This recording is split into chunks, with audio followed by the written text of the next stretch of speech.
Welcome, fellow historians, to a journey beyond the known chronicles of the Imperium. We often speak of Paul Atreides, the rise of the God Emperor, and the scattering. The forgotten lore, decipher the cryptic symbols, and piece together the epic sagas that shaped humanity's destiny among the stars. Subscribe and activate the bell so you don't miss our first expedition into the deep past. The spice isn't the only treasure Arrakis holds. There's a book in the Dune universe written to end every religious war humanity has ever fought. It succeeded so completely that 10,000 years later, 31 billion people would die in its name. Not because the book failed, because it worked exactly as someone intended, just not the someone who wrote it. Long before Paul Atreides walked into the desert and became a god to the freemen, humanity had already fought its most destructive war. It was not fought over land or oil or empire. It was fought over machines that had learned to think and a species that had let them. When that war ended, humanity was left with something more dangerous than the machines it had destroyed, a species with no shared belief left to hold it together. Thousands of faiths, all claiming to be the true answer to what had just happened. Out of that chaos came an answer, one book built to speak for all of them. It was called the Orange Catholic Bible.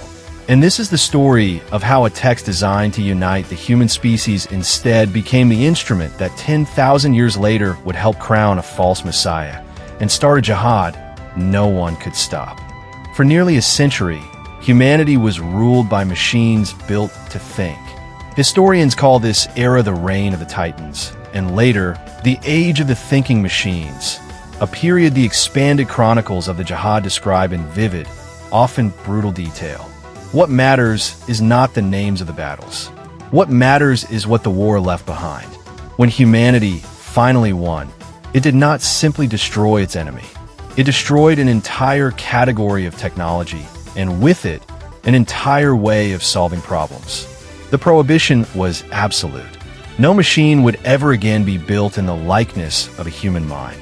That single sentence would outlive empires. But a prohibition is not a philosophy. A law can tell people what not to build.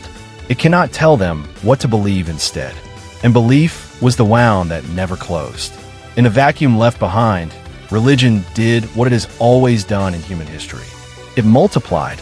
Every surviving culture carried its own scripture, its own prophets, its own explanation for why the machines had risen and why humanity had nearly lost itself to them. Historians of the period describe not a single crisis of faith, but thousands of competing ones, each certain it alone held the truth. This is where the commission of ecumenical translators enters the story. Their task was not small. They were asked to read every surviving religious tradition of Old Terra and its scattered colonies. Christian, Buddhist, Islamic, Hebraic, Hindu, and dozens of smaller traditions that had grown in isolation across the stars, and produce something that had never existed before. A single text, not a new religion, but a synthesis of every religion that had survived the jihad.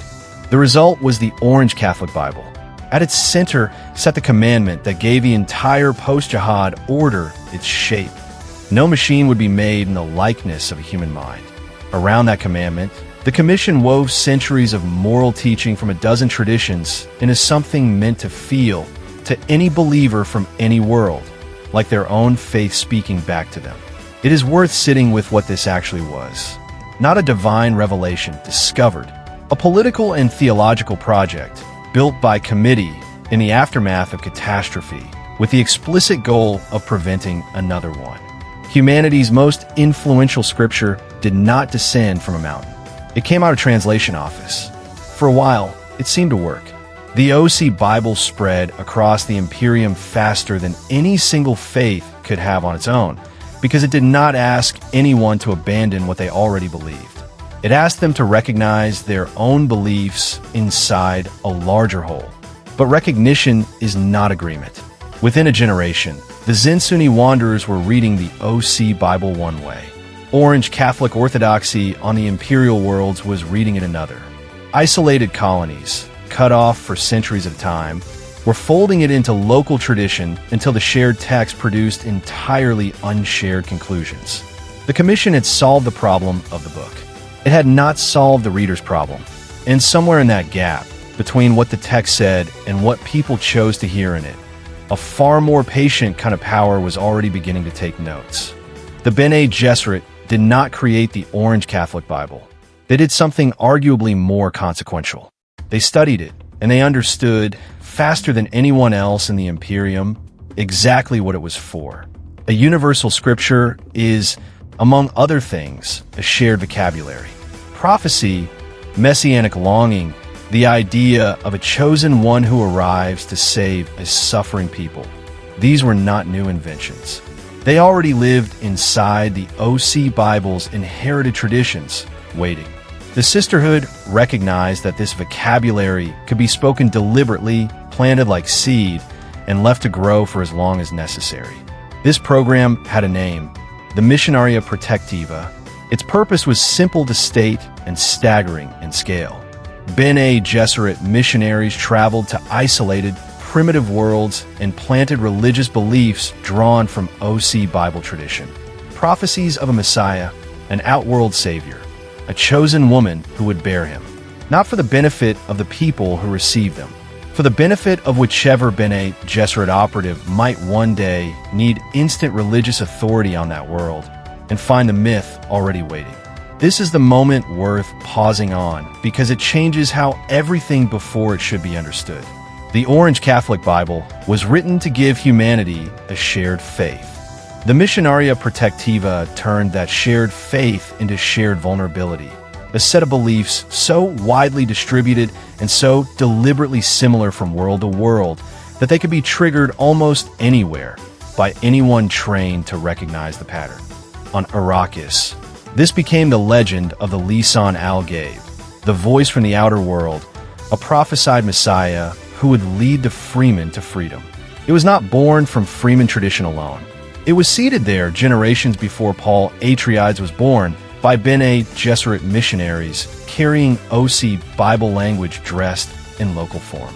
It was insurance, planted and left to mature, the way a person might bury something valuable and wait decades to return for it. Which brings the documentary to its central discovery. When Paul Atreides fled into the Arrakis desert with his mother, he did not create the belief that would make him a god to the freemen. He walked into a myth that had been under construction since before his grandmother's grandmother was born. The Bene Gesserit had built this system to be used precisely, in small doses, by trained operatives who understood its limits.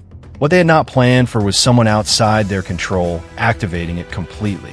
Paul possessed something the myth's architects never accounted for: genuine prescience, a political need for an army, and no interest in using the prophecy carefully.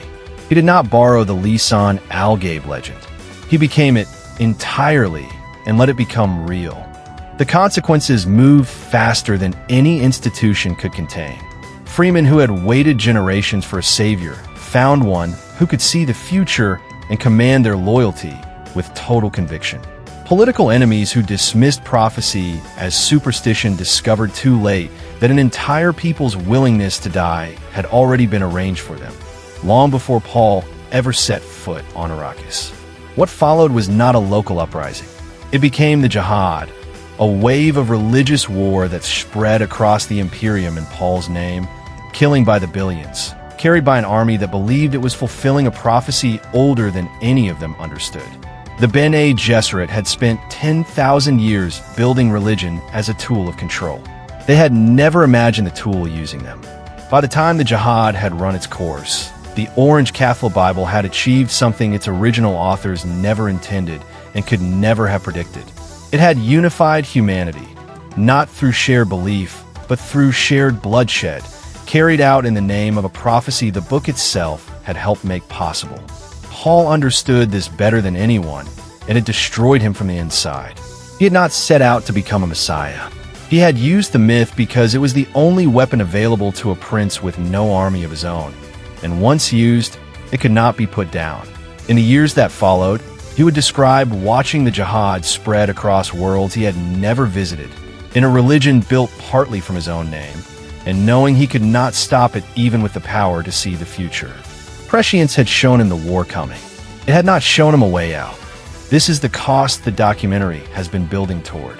The Orange Catholic Bible was written to prevent humanity from destroying itself the way it nearly had during the Butlerian Jihad.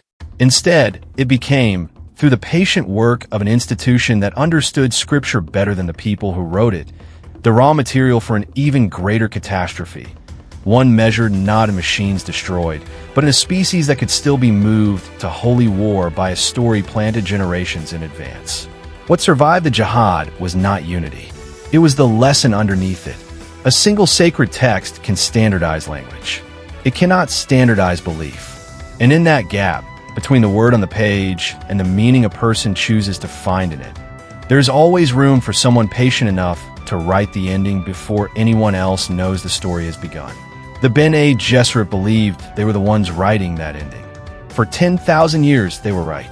Then a boy who was never supposed to complete their prophecy did exactly that, and proved that even the most carefully engineered belief eventually escapes the hands that built it. So return to the question this documentary opened with. Can a single sacred text ever truly unite a species? Or does every scripture eventually become a weapon in the hands of whoever controls its interpretation? The Orange Catholic Bible was never defeated by an enemy. It was defeated by its own success. It spread so widely and shaped so much shared imagination that it became impossible to protect from the very thing that made it powerful. Human interpretation, endlessly variable, endlessly exploitable by whoever is patient enough to shape it first. Atreides did not fail because he lacked power. He failed because he inherited a myth built by someone else for a purpose he never chose, and discovered too late that belief, once released into a population, no longer belongs to anyone. That is the story the Orange Catholic Bible actually tells. Not of a book that failed the Imperium, of a species that has never learned how to hold a shared truth without someone, eventually, turning it into a throne.